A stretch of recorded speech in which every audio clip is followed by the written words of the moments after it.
Alcatraz Penitentiary, The Rock. There is no American prison more infamous, and no group of inmates more notorious.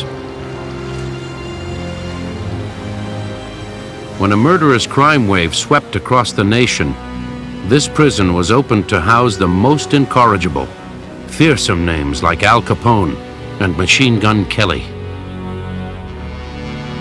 The plan was to put all the bad apples in one basket and nail the lid shut. Remove these hardcore and high-profile convicts from the rest of the prison system, throw them in one escape-proof pen, then crush their will and break their spirit. Physical brutality was not the rule here. Mental brutality was the rule here. And that's what it was meant to do, was to break you mentally. This wasn't a prison of rehabilitation. This was a prison of punishment, strictly punishment. We weren't sent here for our crimes that we committed out in that free world. Technically, we were sent here for crimes that we committed in other penitentiaries. Guys they could not break, strong-willed men, that's what came to Alcatraz. The problem was that the prison itself and the way it was run with punishment in mind made guys psychotic. So you lose the ability to sit down and reason things out. You had to do whatever you have to do to survive. If that means you and I have a beef, then I'm out to hurt you as bad as I can hurt you so I don't have to do it again. When I come to this prison, you yourself could be the biggest notorious killer there ever was, but I could care less. You know why? I can kill you just as easy as you can kill me. That was my attitude. You didn't intimidate nobody on this island. If a man threatened me that he was gonna do me in, well, I ain't gonna give him that chance. I'm gonna nail him. One way or another, I'm gonna put that man down. So you watch what you said here. For 29 years, Alcatraz reigned as America's Devil's Island. But the story of this prison begins long before it became a federal penitentiary. When Spanish explorers first entered San Francisco Bay in the 1700s, they charted a barren island inhabited only by thousands of pelicans. They named it Isla de los Alcatrazes, Island of Pelicans. Early settlers of the city paid little attention to the island that was best known for its deep covering of bird droppings. They nicknamed it Guano Island. However, the U.S. Army recognized Alcatraz as an excellent location for protecting the harbor of San Francisco. In 1853, they began the daunting task of building a fort and a lighthouse on the desolate island. Fortified gun emplacements were constructed for cannon that weighed up to 7.5 tons. A 20-foot-high defensive wall stretched more than 500 feet. The entire rounded top of the island was leveled to a plateau to accommodate the barracks building known as the Citadel. Finally, by the end of 1859, the post on Alcatraz Island was opened. Alcatraz was cutting-edge technology for Army fortresses during the 1860s. At its height, when the Civil War ended, Alcatraz had 129 cannon mounted on it, which is more than Fort Sumter and Fort Pulaski, the famous East Coast battlefield forts combined. It mounted 5 guns that could fire 15-inch diameter cannonballs weighing 440 pounds, ranges up to 3 miles. Like all forts, Alcatraz had its guardhouse for soldiers who broke the law. But early on, the Army realized the jail could be expanded to become an escape-proof prison for the military's hardcore offenders. In 1861, Alcatraz was designated the main Army prison west of the Mississippi. Over the years, it held up to 600 inmates. As the prison population grew, a wooden cell house was constructed with cells no bigger than closets. By the early 1900s, the fort had become obsolete as a defensive position, but the prison thrived. In 1907, Fort Alcatraz was officially closed, but a new state-of-the-art prison facility was constructed, a building that eventually would evolve into Alcatraz Federal Penitentiary. The cell house was the largest steel-reinforced concrete structure in the world, containing three-tiered cell blocks. It was designed to hold 600 prisoners, 1 man per cell. Each cell was equipped with running water, a toilet, and forced air ventilation. A cast-iron spiral staircase gave access to the upper tiers. Beneath the new prison remained the hallways from the original Citadel building. Punishment cells were created in this grim setting, where men were chained to the floor in complete darkness, offered only bread and water. After 14 days in solitary, the broken men would emerge, thankful to return to their cells. Through the 1920s, the inmate population at the military prison averaged about 400 men. But once the Depression hit, it was deemed too costly for the Army to maintain. However, Alcatraz would fit perfectly into the plans of the new Federal Bureau of Prisons. In the early 1930s, the nation was beset with hoodlums and organized crime figures, the Al Capones and the Machine Gun Kellys, bank robbers and kidnappers and bootleggers and gangsters and gamblers and what have you that were very high profile. They were dominating the headlines. And the federal government had to do something about it, something equally high profile to show that there was a response to this wave of crime.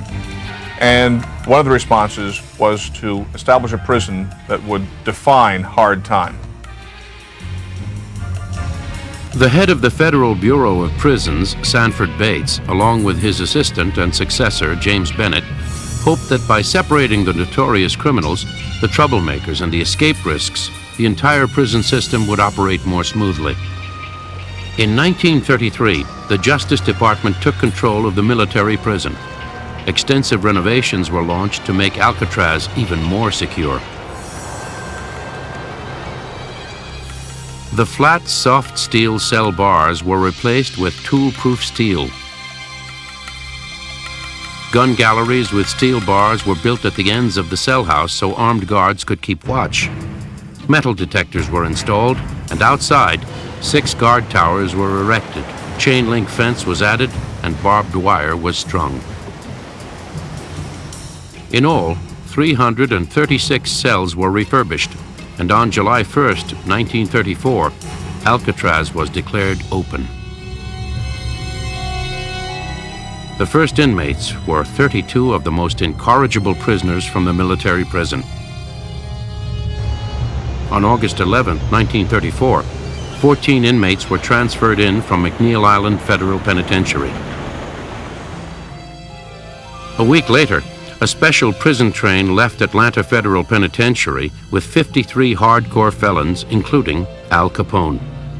For absolute security, when the train arrived in San Francisco, the entire car was shipped to the island by barge.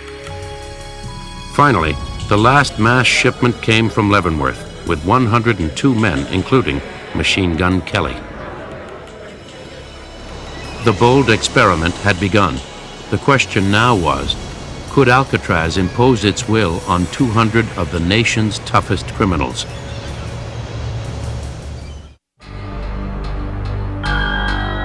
This is Broadway, the central corridor in the Alcatraz cell house. It is flanked by the 2 main cell blocks, B and C, each 3 tiers high with 5 by 9 foot cells.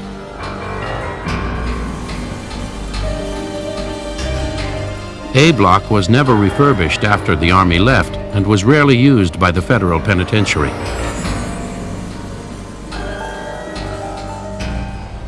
D block became the area for isolation cells and solitary confinement.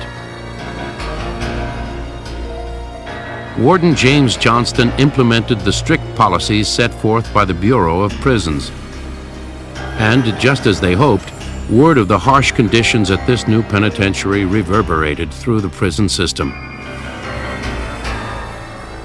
Of course, you hear a lot of rumors about Alcatraz because I was in another federal penitentiary. I was up at McNeil Island Federal Penitentiary.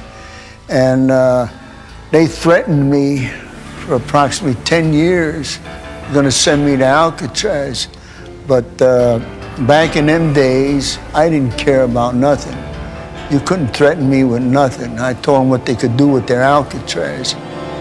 Leon Whitey Thompson was serving 15 years for bank robbery. He was shipped to Alcatraz in 1958. I got worked over pretty good at McNeil Island by a couple of guards. From then on, all I live for now is I'm gonna put one or both of them guards in a grave. And I didn't care at the time if I hit the grave with them, but I'm gonna get me a guard, a couple of guards, and that's what got me sent to Alcatraz. Jim Quillen was serving 45 years for kidnapping. He was transferred to Alcatraz in 1942 and spent 10 years on the Rock. I was sent here because I was 22 years old. I was a high escape risk. I had escaped from every place I'd ever been. And I was very bitter and angry and very combative. So they weren't going to keep me in an institution where rehabilitation was the main factor because I wasn't ready for it. At Alcatraz, the dehumanizing process began immediately. They do some things that try to humiliate you. And they brought us into where the visiting room was. And they stripped off the prison clothes that I wore from McNeil Island. They stripped them off and they give you the finger wave, you know what the finger wave is, and they go through all the cavities of your body. It's more or less to degrade you because we didn't come in contact with nobody on our trip from McNeil Island Federal Penitentiary to Alcatraz. You had 4 rights. You had food, clothing, shelter, and medical care. Those were rights. Aside from that, anything else was a privilege. Work was a privilege. Mail was a privilege. Visits were a privilege. Everything was a privilege. They wouldn't force you to work, but if you didn't work, you spent 23 out of 24 hours in the cell.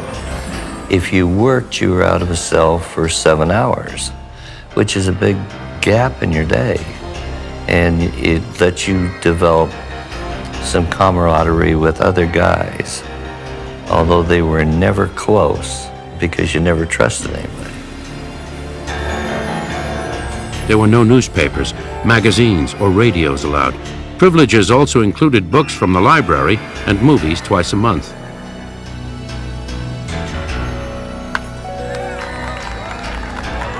Recreation was permitted for just a few hours on the weekends. If an inmate broke the rules, he lost privileges. For serious infractions, he was sent to the isolation area where he would remain in his cell 24 hours a day. For more severe violations, he was sent to solitary confinement.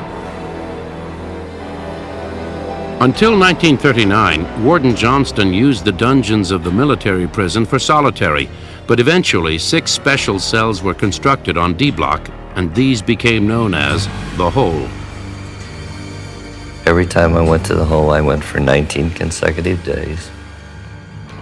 You never brushed your teeth, you never had a bath, you never changed your clothes. Now, the Bureau of Prisons policy theoretically was that there would be light in there. That's a fallacy. There was no light. It was total blackness.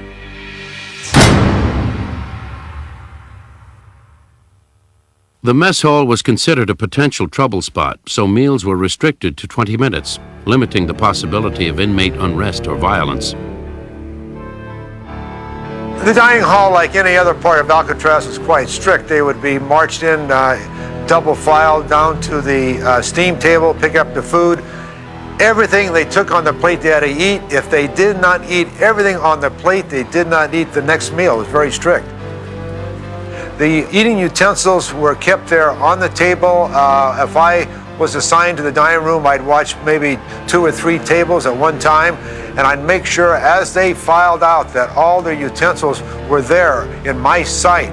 If I couldn't see all those utensils, we would stop that line and we would search all the inmates. The mess hall was also equipped with tear gas canisters dotted along the ceiling. We used to call the chow hall, we used to call that the gas chamber. And once in a while something would come down and their orders were to press the button and release the tear gas in there. But they never did release the tear gas. The reason why is if they ever pressed that button and released that tear gas on us, them guards that are in that chow hall, they were dead. They were dead. They knew that them guards, if they ever pressed that button, them guards would be killed in a minute. Originally, talking was not allowed at Alcatraz, but that rule was unenforceable and eventually scrapped. Over the years, inmates developed their own secret system of communicating with one another. You and I are rapping, and there's a guard coming down the tier, and we're talking, and I say to you, cool the phrase, Finifongs, antelope. You know what I said? Cool the phrase. In other words, shut up the talk. The Finifong, the hack, the guard is on the lope, he's coming down the walk.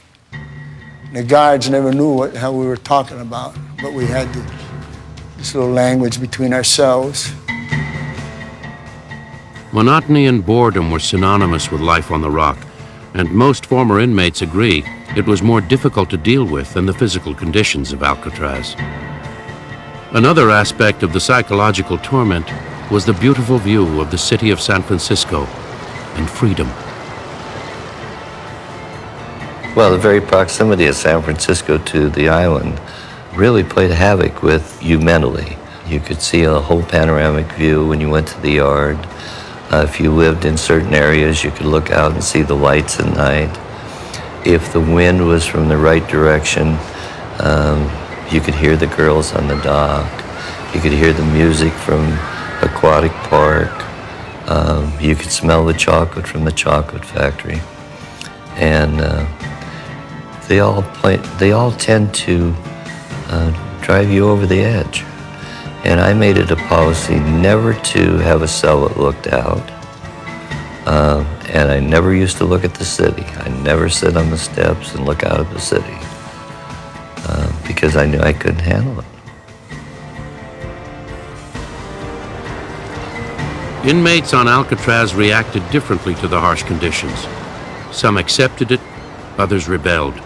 Some were driven insane, while others became obsessed with escape.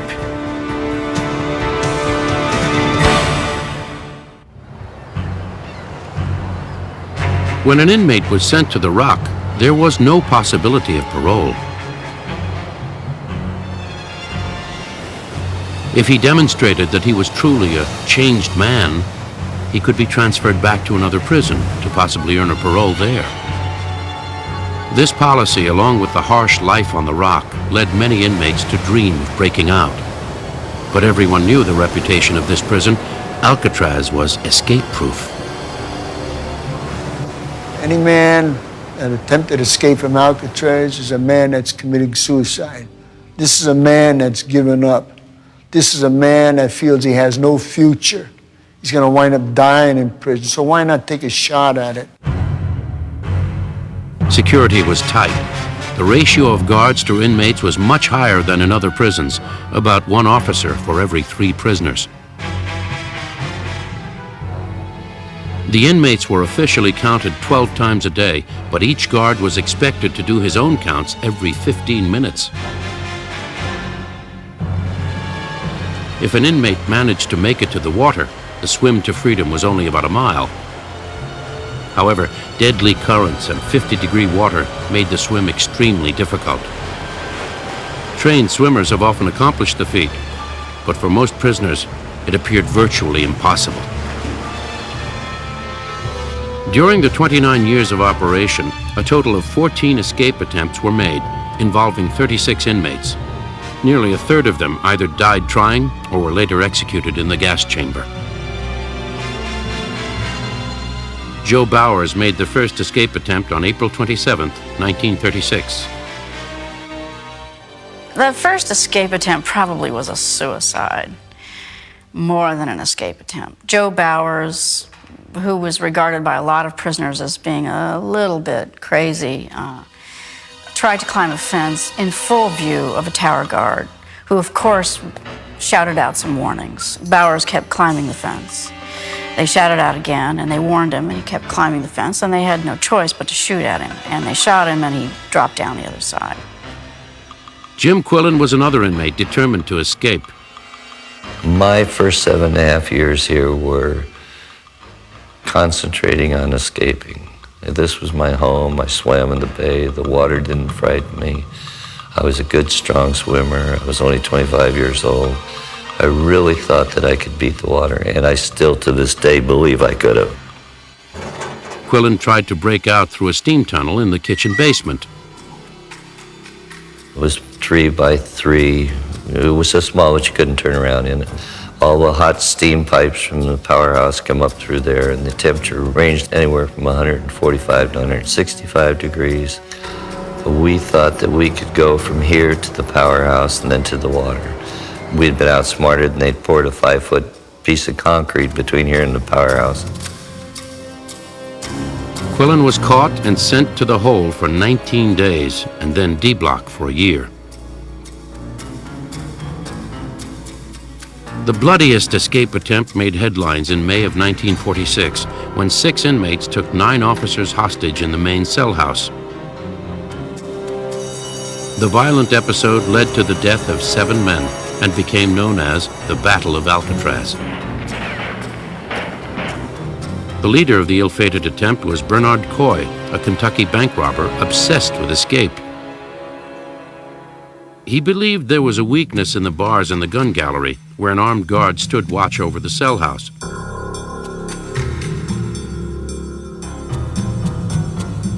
Coy designed and built a bar-spreading device that he hoped would gain him access to the guard's arsenal.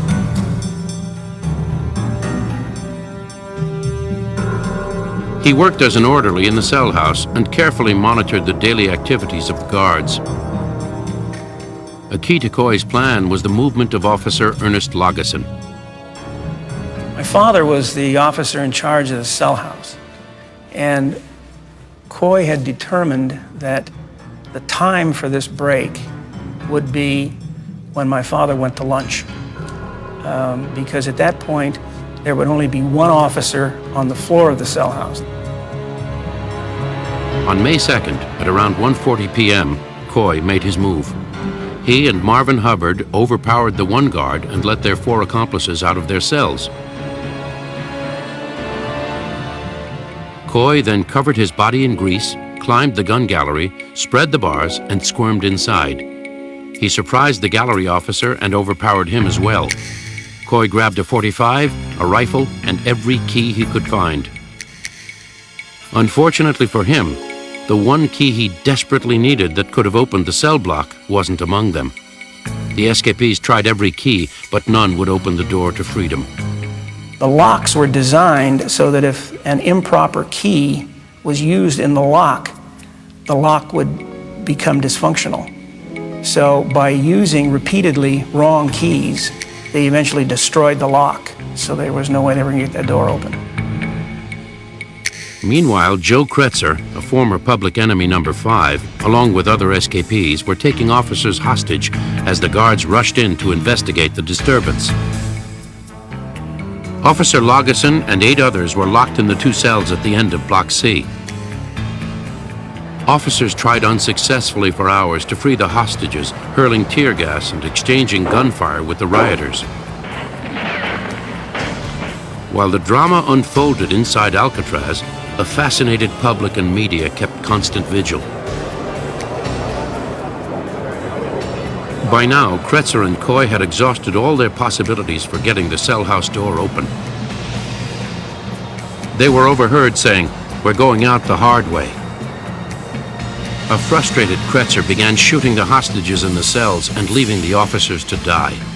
One of the other escapees, Sam Shockley, realized Officer Lageson had not been hit and implored Kretzer to shoot them all. They'll testify against us. But Kretzer was reluctant to kill Officer Lageson. They were friends. They were friends. And Kretzer said, well, that's Mr. Lageson. He's a friend of mine. Shockley insisted that Kretzer should finish the job.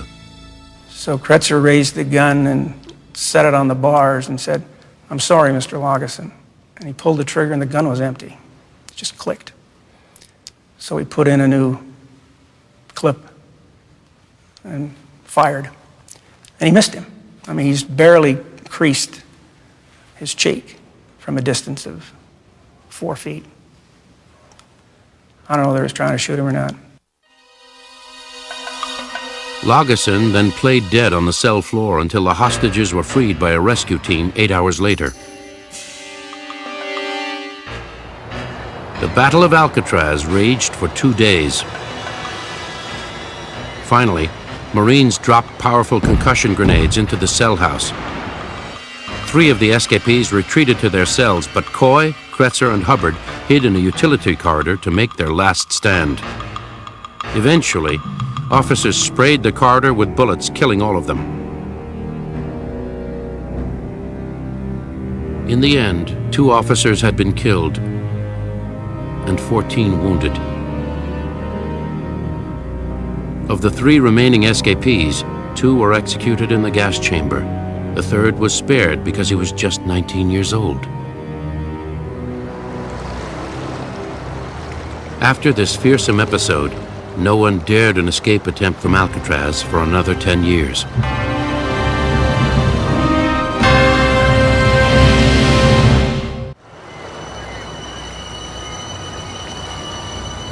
Alcatraz was a surprisingly small prison.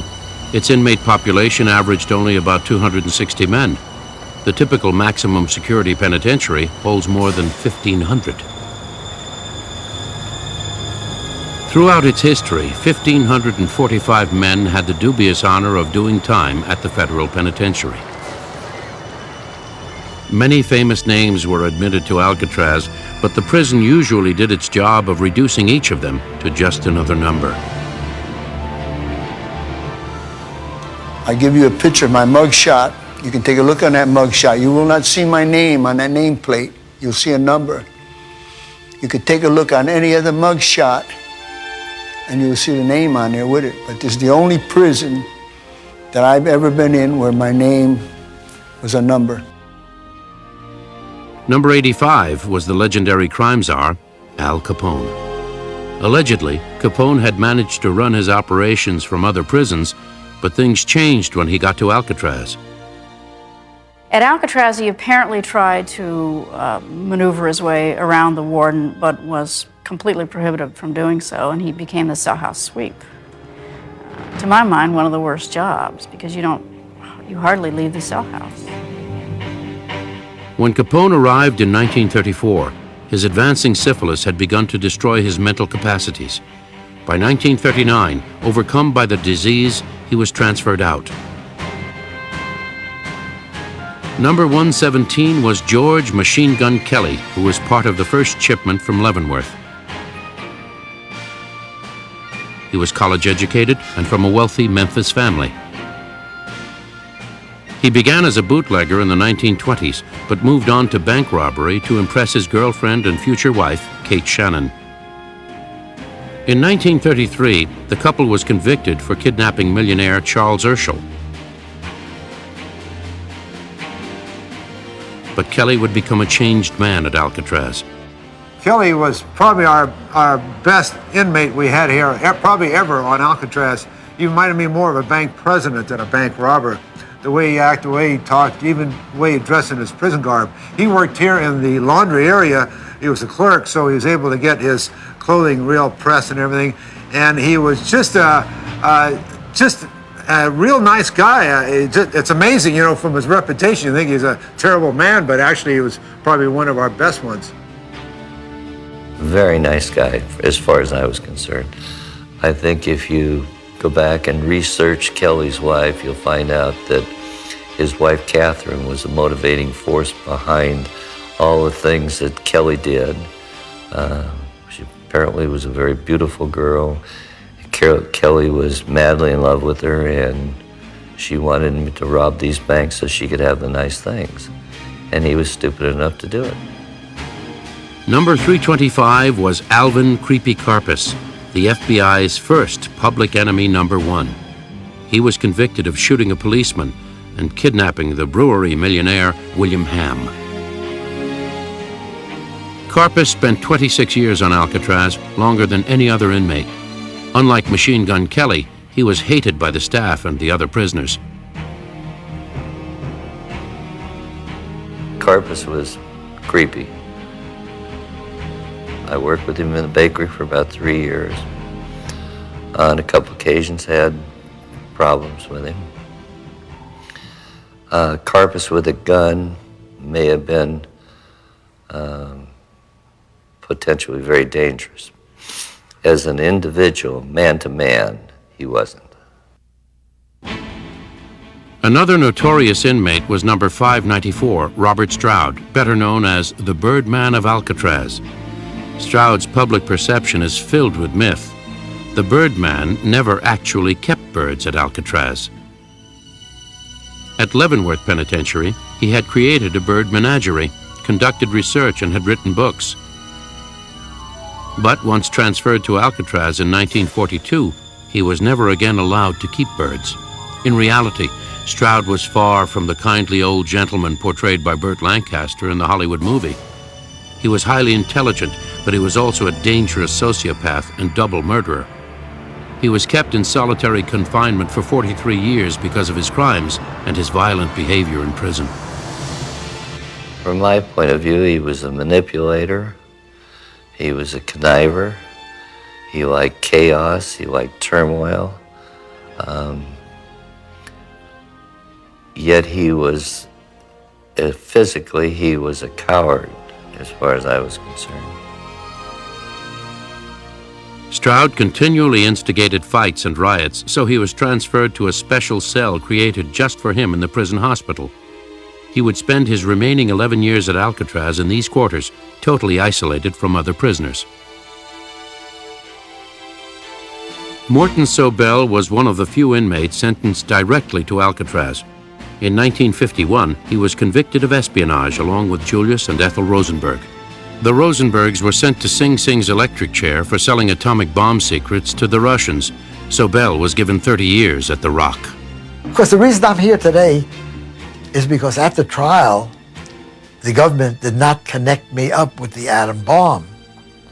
And that was the difference between the death penalty and the 30 years that I got. Sobel wasn't the typical hardcore convict at Alcatraz, but he developed a unique camaraderie with the other inmates. Generally, my reception by the other men was quite warm for two reasons. One, mine was a high-profile case. And they knew from their experience that the FBI had put pressure on me. And I had resisted the FBI pressure. The other thing, your rating is determined also by your sentence. Since I had 30 years, that raised my rating. The extent of the bond between men on Alcatraz became most evident for Sobel when his friends, the Rosenbergs, died in the electric chair. When Julius and Ethel executed, the first one that told me about it was a guard. And he told it to me in a way, not of a guard talking to an inmate, but person to person. And then the next morning, I got up. The inmates had all learned about it. The men came over and told me how sorry they were that my rap partners had been executed.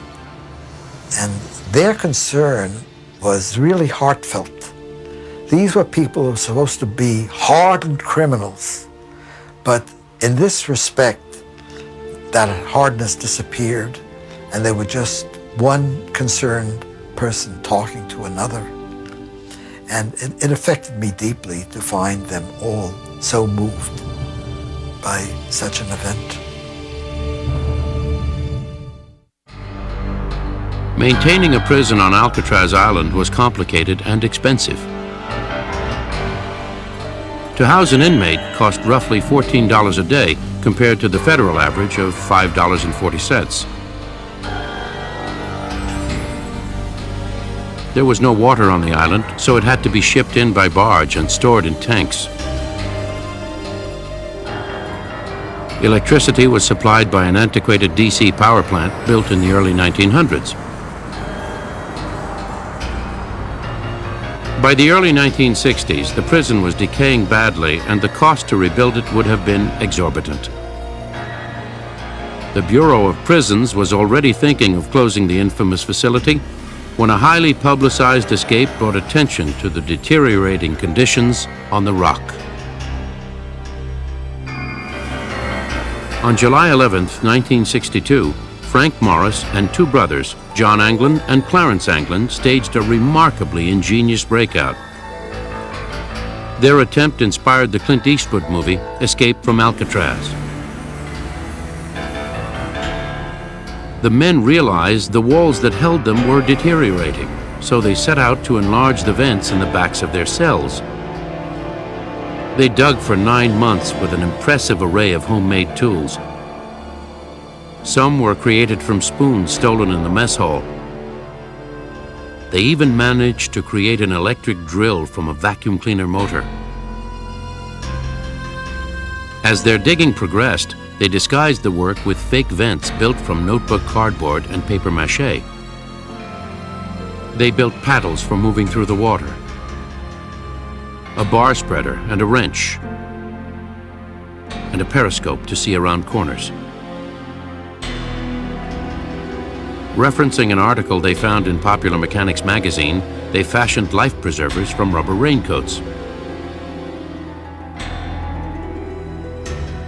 For the finishing touch, they sculpted fake heads, which they placed in their beds so the guards would think they were asleep in their cells. Each man built a dummy head that, well, wasn't exactly high art, but it worked in a dark cell in the middle of the night. And the heads were constructed out of weird combinations of soap and concrete bits and plaster of Paris and hair that was picked up off the barbershop floor. At around 9 p.m. on June 11th, the men placed their fake heads on their pillows and crawled out of their cells. They then climbed the utility corridor and broke out to the roof through an air shaft.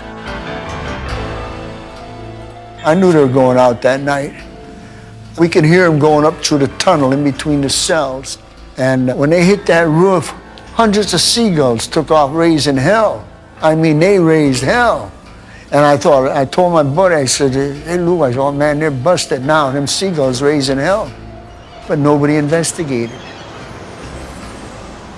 They were able to cross the roof of the cell house, went down a stovepipe, came out down to the shower room entrance, went over one set of barbed wire, got down to the water, went over another set of barbed wire, and went into the water on the east side of the island, facing Berkeley, probably sometime between 9 and 10 p.m. at night, and 7 o'clock the next morning. When head count came, quite literally, 3 inmates didn't get out of bed. A giant manhunt was launched. Several days later, some of their equipment and a plastic bag containing a money order in Anglin's name washed up on shore. But the 3 men were never found. Today, all 3 are listed as drowned and presumed dead, but officially, the case remains open. I'd like to sit here and tell you that Morris, John, and Clarence and them guys, they made it, but they didn't. I know in my heart they didn't. Their bones is probably still out in that bay somewhere. In 1963, Attorney General Robert Kennedy finally ordered the closure of Alcatraz Penitentiary, and the last of the prisoners left the island on March 21st of that year.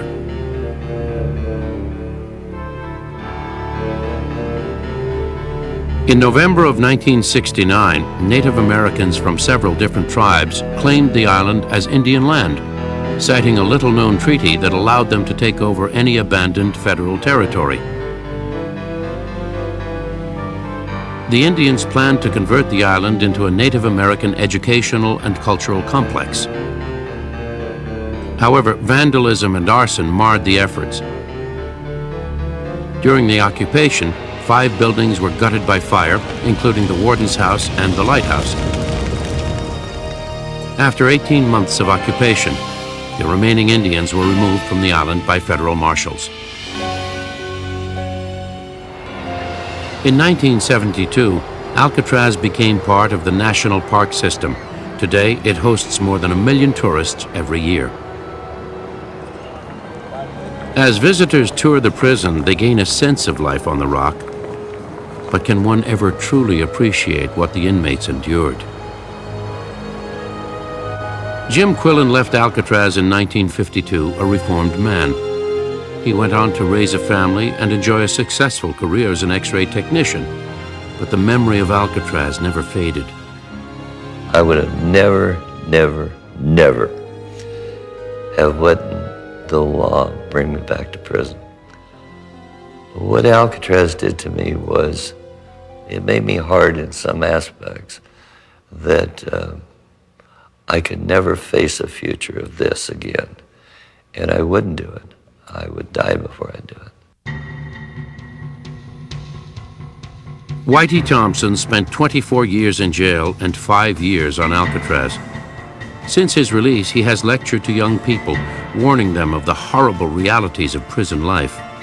Thompson has been offered pardons for his past crimes, but he has always declined. I stopped and thought about all the people that worked in them banks when I went in there ramming that sawed-off shotgun into them, double-barrel shotgun. How did it affect them people all these years later on down the road? I interrupted their lives, and I had no right to do this. So who am I today to accept a pardon when they never got a pardon? That's the only thing that bothers me today. I'm 74 years old, is I think of people that I hurt.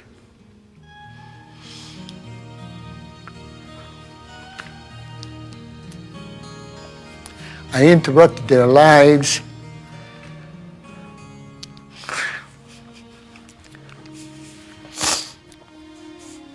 I had no right to do that.